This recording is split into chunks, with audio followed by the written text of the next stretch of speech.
Ինչ վերաբերում է այդ ատելության քարոզին, երբեմն ասում են, որ այո, եւ ճիշտ են ասում, կան նաեւ ադրբեջանական ֆեյքեր, հա, այս ամենի մեջ ներառված ադրբեջանական ֆեյքեր, բայց ամբողջ զավեշտը եւ ողբերգությունն այն է, որ եթե դուք չտեսնեք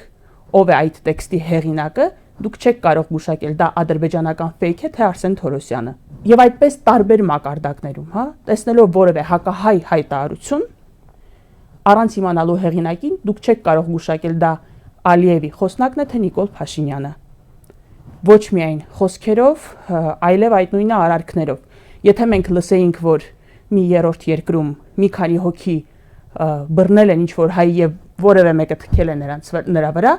մենք կմտածենք, որ դա ադրբեջանական խուլիգանական խումբ է։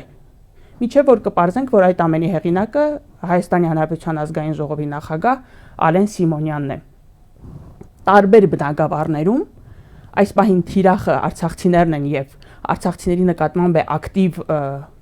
քարոզ, հակաքարոզ տարվում, բայց տարբեր բնագավառներում նույն իրավիճակն է։ Ավելի ողբերգականին անդրադառնամ, եթե դուք լսեք, որ հայ կինը դաժանաբար սպանվել է, դա կարող է լինել եւ ջերմուկի դիրքերում ադրբեջանցիների կողմից, եւ դա կարող է լինել Նիկոլ Փաշինյանի կորտեջի զոհը։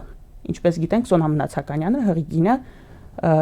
կորտեջի զոհ է դարձել եւ մինչեւ հիմա, ինչպես Ադրբեջանում չկա հայ կնոջը սպանելու եւ մասնատելու համար պատժված որևէ անձ,